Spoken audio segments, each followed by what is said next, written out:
Natikam sa lungsod ng Caloocan ang pamumukpok ng bato ng isang kabataan sa isang estudyante.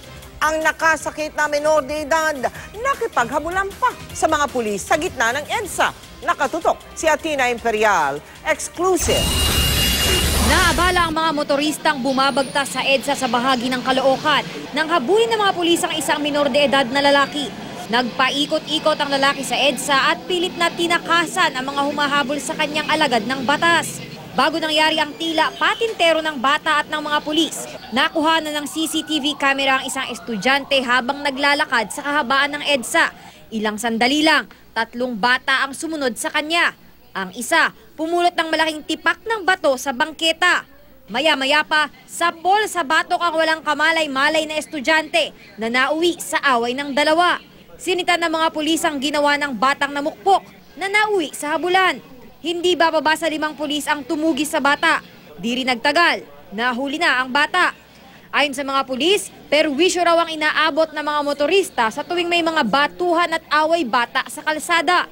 Sa Barangay 8 sa Caloocan, perwisyo rin ang inabot ng mga residente at motoristang nadadamay sa mga rambol ng kabataan.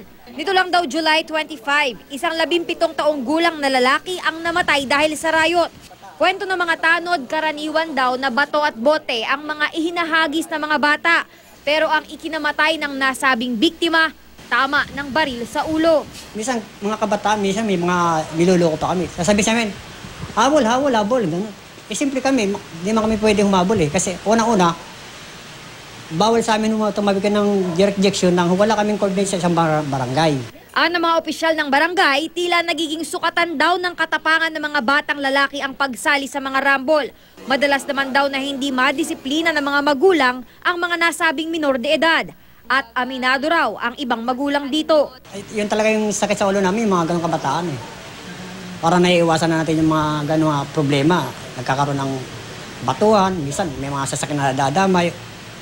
Ang number 1 yung nadidiskrasya na walang kalaban-laban. Athena Imperial, nakatutok, 24 oras.